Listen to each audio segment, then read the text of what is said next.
Hello friends, আজকে আমি তোমাদের সঙ্গে যে নিরামিষ রেসিপিটা শেয়ার করব, কিভাবে আমি এই রেসিপিটা বানালাম সেইটা দেখার জন্য স্কিপ না করে পুরো ভিডিওটা দেখার অনুরোধ রইল। প্রথমে বাঁধাকপিটাকে আমি কেটে নেব। বাঁধাকপিটা কাটা হয়ে গেছে, এবার বাঁধাকপিটাকে ধুয়ে আমি একটু ভাপিয়ে নেব। এইদিকে আমি কেটে নিয়েছি আলু, টমেটো, কাঁচা লঙ্কা আর আদা। এই আদাটা আমি ঘষণিতে ঘষে নেব।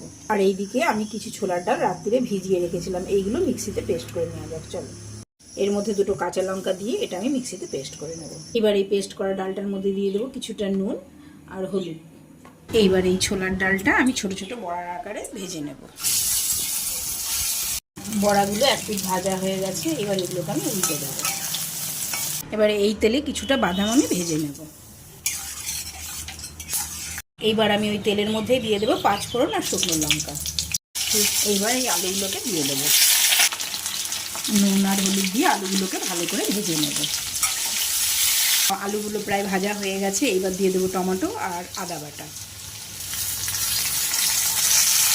দিয়ে এটাকে ভালো করে কষানো। এটা কষানো হয়ে গেছে, এইবার দিয়ে দেবো আগে থেকে সেদ্ধ করে রাখা বাঁধাকপিটা। বাঁধাকপিটা দিয়ে এটাকে ভালো করে এবার কষে নেব। এটাই আমি কোনো রকমের জল ব্যবহার করিনি। এবারে জলটা খুব ভালো করে টেনে গেছে। এবার আমি দিয়ে দেবো টেস্টটাকে ব্যালেন্স করার জন্য সামান্য পরিমাণ চিনি। এইবার দিয়ে দেবো কিছুটা ঘি। এইবার দিয়ে দেবো গরম মশলার গুঁড়ো আর দিয়ে দেবো আগে থেকে ভেজে রাখা বাদাম আর বড়াগুলো দিয়ে এটাকে ভালো করে নেড়ে নেব। আর দিয়ে দেবো ভেজে রাখা জিরের গুঁড়ো।